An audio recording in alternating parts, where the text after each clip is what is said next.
Hai, Assalamualaikum. Okey, apa khabar semua? Hari ni saya rasa saya nak share tentang satu tajuk yang lain sikit daripada apa yang selalu saya share. Saya selalu share pasal hormon kan. So hari ni saya nak share tentang sakit belakang. Sakit belakang ataupun kalau bahasa saintifik kita kata prolapse disc ataupun slip disc. Selalu patient pun sekarang kalau datang tu diorang pun dah pandai cakap doktor saya ada slip disc, saya ada prolapse disc kan. Okay, so perkara ni agak common jugalah, especially pada orang-orang yang dah meningkat usia, macam saya taklah muda sangat lagi kan. Saya pun dah umur 53. Okay, so saya pun dah start ada rasa sakit belakang. Kalau macam penat ke kan, kita akan start rasa sakit belakang. Sebab tu saya terpanggil untuk share tajuk ni. Okey. Antara sebenarnya kan dalam badan kita ni kita ada tulang belakang kan. So saya minta maaf sebab saya tak dapat nak share gambar dalam live ni. Tapi saya terangkan tulang belakang kita ni bermula daripada kita punya tengkuk. Okay, dia akan turun sampai ke punggung kita. So antara tulang-tulang ni terdapat disc. Terdapat apa yang kita panggil sebagai disc. So kalau tengok gambar ni, saya tunjuk gambar dekat buku. Okay, dekat buku ni. So antara tulang belakang tu kat situlah terletaknya disc. So disc ni fungsi disc adalah untuk penyerapan hentakan, penyerapan hentakan ataupun kalau dekat kereta kita panggil absorber kan, untuk menyerap hentakan. Okay, so bila lapisan luar disc ni pecah, dia menyebabkan gel dalam disc tu yang lembut akan terbonjol keluar. Dia terbonjol keluar. Tu yang kita panggil sebagai disc herniation. Hernia. Dia akan terbonjol keluar. Dan biasanya disc herniation ni ataupun prolapse disc ni, dia terjadi pada orang-orang yang dah berumur. Dia adalah biasanya kerana umur dan kita panggil sebagai degeneration. Degeneration ni maksudnya proses aging, degenerate. Dia akan sepatutnya kalau bertumbuh tu regenerate, tapi ini dia degenerate. Dia akan makin kurang dia punya tisu-tisu tu makin tak kuat lah, degeneration. So bila kita meningkat usia, bila kita meningkat usia dah umur 40 ke atas, 50 ke atas, macam saya 50 ke atas. So kita akan kita punya disc tu akan kurang fleksibel. Dia kurang, macam mana orang kata, kalau fleksibel ni dia boleh menganjal, dia boleh elastik kan. So kalau kita dah semakin tua, umur kita dah 50 above, 60 above kan, dia dah kurang fleksibel. So kalau kita sebenarnya tulang belakang kita ni boleh fungsi dia boleh pusing kan, kiri kanan, kita boleh twist badan kita boleh bongkok, boleh ke belakang kan.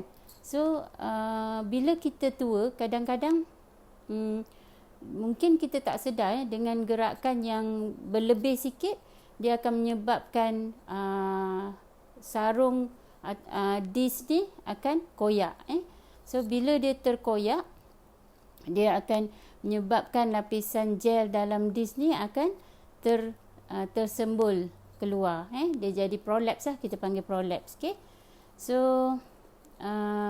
kebanyakan orang dia tak ingat pun bila jadi tau. Dia tak perasan pun bila jadi, especially yang dah berumur lah.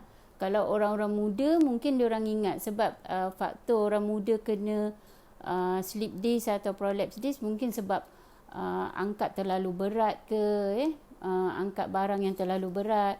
So kalau macam orang muda, dia boleh ingat lah macam, semalam saya ada angkat berat. Saya angkat berat, tiba-tiba pram, dia kata bunyi ke belakang dia kan. Dia perasan benda tu jadi. So dia akan datang ke klinik dan dia ceritalah apa yang jadi semalam kan. So tapi kalau orang yang berumur, hai Nur Fazila, Assalamualaikum. Hari ni saya cerita tentang sakit belakang ataupun prolapse disc atau slip disc yang mana banyak berlaku pada orang yang berumur. So kalau orang yang berumur, maksud saya berumur ni yang 40 above ataupun 50 above kan. Bila kita berumur, kita tak perasan pun kecederaan yang jadi tu tau. Tak perlu kita nak angkat berat sangat ke. Kadang-kadang kita twist terlebih sikit ke kan, dia akan koyak sebab saya kata tadi disc kita tu dah kurang fleksibel. Okay, bila kita gerak lebih sikit ke, dia akan mudah terkoyak. So bila terkoyak lapisan luar tu, itu yang buat dia terbonjol keluar. Dia jadi prolapse dia jadi kalau bahasa saintifik kita kata hernia, dia herniation, dia keluar sikit. So bila ni jadi bila dia dah terkeluar ataupun dia nanti tulang-tulang, kalau orang tua kan, tulang-tulang belakang ni kan dia tersusun kan, tapi bila makin tua dia makin rapat. Dia makin rapat. So kita punya nerve, saraf yang keluar tu akan terhimpit. So bila terhimpit, sebab kalau bahagian tengkuk, saraf-saraf ni akan pergi ke bahu kita dan sampai ke hujung tangan kita. Okay? Dan kalau bahagian pinggang, dia akan keluar, saraf kita keluar, dia akan pergi ke kedua-dua belah kaki kita. Okay? Kedua-dua belah kaki sampai ke hujung kaki. So bila berlaku slip disc, dia saraf ni akan terhimpit. So kita akan dapat simptom lah, macam-macam simptom. Antaranya ialah tanda-tanda prolapse disc yang kita boleh dapat. Biasanya kalau jadi dekat bahagian pinggang, kalau bahagian pinggang kita akan rasa sakit belakang. Kita akan rasa sakit di bahagian belakang, di kawasan pinggang kita. Kita panggil lower back pain, bahagian yang bawah sikit. Okay? Dan biasanya, Assalamualaikum Ras, saya tengah bercakap pasal sakit belakang hari ni. So kalau simptom-simptom prolapse disc ni, kita salah yang biasa sakit belakang. Sakit belakang ataupun sakit tengkuk. Kadang-kadang kalau kita kena bahagian atas, kita akan rasa sakit tengkuk. Kita rasa lenguh, lenguh sangat. Kadang pinggang kita pun rasa lenguh, tengkuk kita rasa lenguh. Kadang kita tidur pun kita tak selesa tau. Kita pusing kiri, pusing kanan, tak selesa. Saya cerita ni sebab saya sendiri pun ada simptom tu. Okay, so bila hai Rosanita, saya bercerita pasal slip disc, prolapse disc. So bila sakit tengkuk, kita akan jadi tak selesa lah. Kita tidur tak selesa. Kadang-kadang kan dia akan turun sampai ke bahu kita, sampai ke bahu, sampai ke tangan. So kalau sampai ke tangan, biasa kita akan jadi kebas. Kita akan jadi kebas. Kadang-kadang dia sakit menyucuk-nyucuk tau. Dia sakit cucuk-cucuk. Waalaikumsalam Siti Zubaidah. Terima kasih ya join, sebab hari ni saya cerita tentang sakit belakang atau prolapse disc kan. Sebab kalau yang muda jarang kenalah, kecuali kalau kita angkat berat. angkat barang berat-berat ke, kita jatuh ke, kita jatuh terduduk ke. Kadang-kadang tu ada orang dia jatuh tangga, jatuh tangga prak. Macam saya punya mentor cerita, dia pernah jatuh tangga, kan. So jatuh tangga kalau kuat, dia akan menyebabkan kita boleh dapat slip disc, slip disc atau prolapse disc. So kalau tadi saya kata simptom dia biasa jadi pada orang tua, kan. Sebab orang tua dia tak perasan tau, sebab dia punya disc tu dah kurang fleksibel. So jadi tu dia akan terkoyak tanpa dia perasan. So bila terkoyak tu mulalah jadi benjolan. Disc yang bahagian yang lembut dalam tu akan terbenjol keluar. So dia akan tekan kita punya saraf yang keluar di antara tulang-tulang kita ni.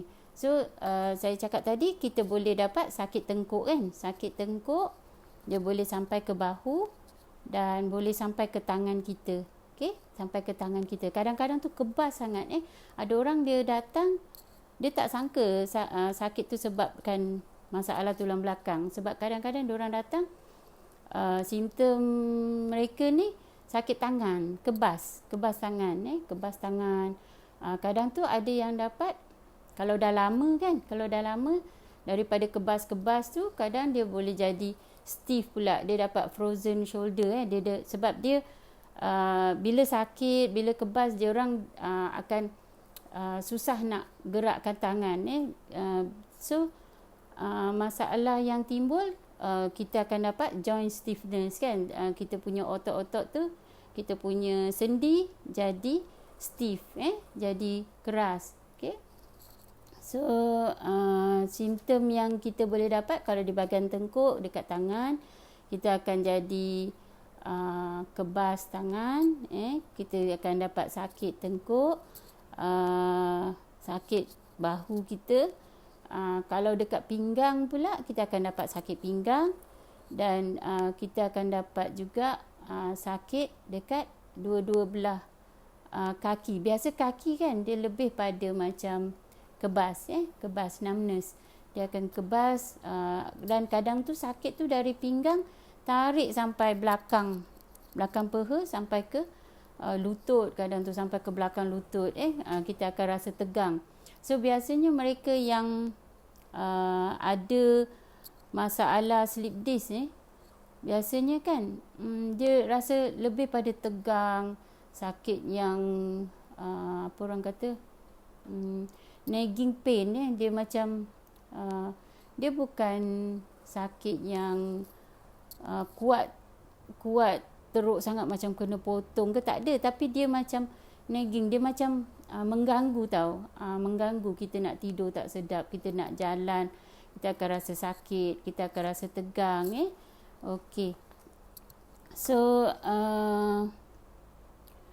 kalau orang yang dapat sakit belakang ni, biasanya kita apa ni, kita nasihatkan tak boleh buat kerja macam angkat-angkat berat. Angkat berat tak boleh. Kalau kita angkat barang, kita kena jaga. Kalau siapa yang muda-muda tu, kena dari muda kena jaga. Macam cara kita angkat barang tu, kita kena hati-hati. Kadang-kadang salah angkat, kita akan start dapat sakit belakang. Okay? Ataupun kalau orang yang dah mula ada slip disc, memang tak boleh buat aktiviti yang berat. Tapi apa yang boleh bantu ialah sebab kita tak nak, kan, macam saya cakap tadi, bila kita dapat slip disc ni, bila kita dapat slip disc, kan, kita akan apa orang kata, kita akan kurangkan pergerakan. Okey, faham ke apa yang saya cakap? Okey, so kita akan kurangkan pergerakan tangan kita, kaki kita, kan. So kita akan dapat muscle weakness. Otot-otot kita akan jadi tak kuat, especially kalau yang cepat ketara tangan lah. Sebab bila tangan sakit, kita akan start kurang gerakkan bahagian yang sakit. Lain. Okey, faham. Okey, terima kasih Siti Zubaidah. Okey, kalau macam kaki, kita mesti berjalan, kan. So kalau kita berjalan, dia still tak ada jadi weakness, tak dapat muscle weakness. Tapi kita punya joint, kita punya sendi-sendi akan jadi stiff, jadi apa orang kata stiff, macam susah nak bergerak lah, stiff, dia keras, dia bukan keras, dia macam ketat, ketat. Okey, suami saya slip disc lumbar 5 sacrum 1. L5S1. Okey, kalau slip disc ni kita kena, itulah saya cakap macam sekarang saya tengah bagi tahu, kalau kita dah ada slip disc, kita tak boleh just duduk saja, tak buat apa-apa aktiviti ke, kan, kita takut sangat, so dia akan menerukkan lagi keadaan tu, So biasanya kalau mula-mula kita kena slip disc, kan, kalau yang teruk tu, biasanya doktor akan advise berehat, biasanya masuk ward, kalau yang teruk boleh masuk ward dan berehat mungkin 3-4 hari, dan masa dalam ward ni doktor akan bagi ubat, ubat tahan sakit, kan, ubat untuk muscle relaxant, untuk relaxkan muscle, ataupun kita bagi juga steroid. Steroid ni sebenarnya untuk kurangkan inflammation atau radang, so dia akan cepat surutlah bahagian yang radang atau bengkak tu, so sebab kebanyakan slip disc ataupun prolapse disc ni, kalau tak teruk, dia boleh baik dalam jangka masa 4 hingga 6 minggu. 4 hingga 6 minggu kalau kita rest, kita buat cara yang betul, dia boleh baik sendiri. Sebab tu biasanya doktor akan cuba cara yang kita panggil sebagai non-surgical. Kalau yang dah teruk sangat tu, mungkin akan biasanya, kan, kalau keadaan yang tak berapa teruk, kita refer untuk fisioterapi ke. Fisio ni untuk kita belajar cara-cara yang betul untuk kita gerakkan tulang belakang kita. Kadang-kadang diorang akan ajar kita cara tidur, cara kita nak pusing badan kita, kita nak bangun macam mana, itu pun akan diajar. Lepas tu cara exercise yang bersesuaian. Biasanya yang elok kita berjalan, jalan.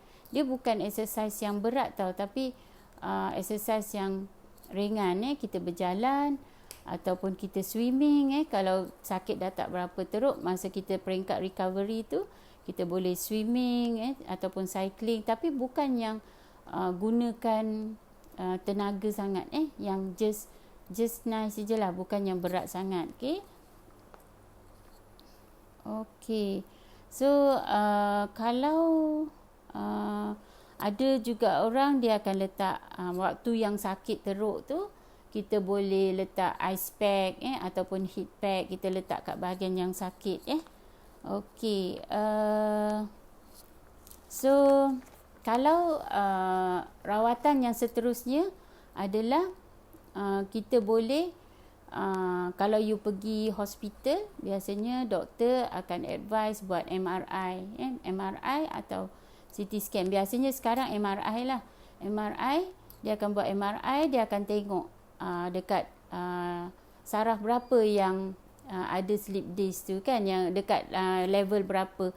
Macam Siti Zubaidah kata suami dia dapat dekat level L5 dengan S1. Itu antara level yang kerap orang kena lah, L5 S1, L4 L5. Itu antara tempat yang kerap kita kena prolapse disc ataupun slip disc. Kadang-kadang mungkin kita tak perasan lah sebab apa. Okey, suami masih buat fisio. Okey, memang kena buat Siti Zubaidah, sebab kita tak nak macam kaki akan jadi stiff, jadi weak, muscle-muscle dekat kaki jadi lemah. So kita kena teruskan buat fisio.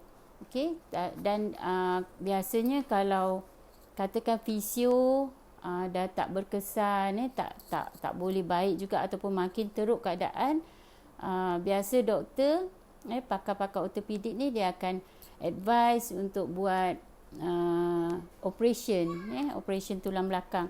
Tapi operation pun dia akan advice jugalah. Biasanya operation pun bukanlah menjamin yang 100% you punya slip disc tu akan sembuh. Biasa doktor akan terangkan, dan kalau kita setuju baru dia buat operation. Okay. So ada juga cara lain. Kalau di luar selain daripada di hospital ataupun mungkin di hospital juga, boleh dapatkan injection untuk kurangkan sakit, injection untuk hilangkan kita punya simptom-simptom tu lah. Okay. So kita kena jagalah so dari sekarang kita kena berhati-hati, especially kalau yang dah berumur. Kalau kita jalan tu kena hati-hati supaya kita tak jatuh. Kita tak jatuh. Dan sebab kalau kita dah orang tua kalau jatuh makin teruk keadaan.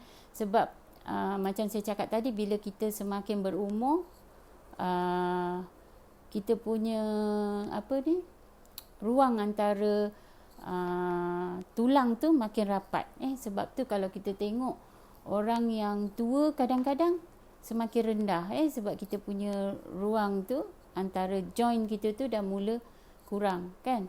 So kalau kita jatuh, keadaan lagi teruk. Mungkin tulang kita boleh crack ke, antara tulang-tulang tu, ataupun antara tu prolapse disc tu makin senang terjadi sebab dia dah kurang fleksibel kan. So dia lagi senang koyak, so dia jadi prolapse disc. Okey. Injection tahan sakit. Yes, injection tahan sakit. Ataupun ada juga yang buat rawatan-rawatan lain. Ada juga doktor yang buat rawatan lain untuk sakit belakang ni. Tapi macam ada yang buat macam kita panggil PRP. Itu cara-cara lain lah. Okay, tapi kalau yang standard biasanya injection tahan sakit, fisio buat exercise yang tidak membebankan sangat, macam berjalan, swimming kan. So itu antara rawatan-rawatan yang kita boleh buat lah. Hai, Assalamualaikum Nazrina. Saya cerita tentang sakit belakang hari ni ataupun prolapse disc. Okay. So saya rasa tu saja perkongsian saya hari ni. Ada apa-apa nak tanya ke? Okay. Saya harap apa yang saya kongsikan ni dapat sedikit sebanyak memberi manfaat pada semualah. Saya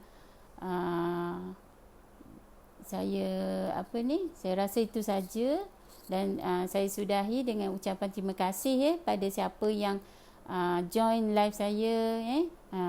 Terima kasih banyak, ataupun yang akan tengok video ni, saya ucapkan terima kasih. Okay. So itu saja. Assalamualaikum. Bye.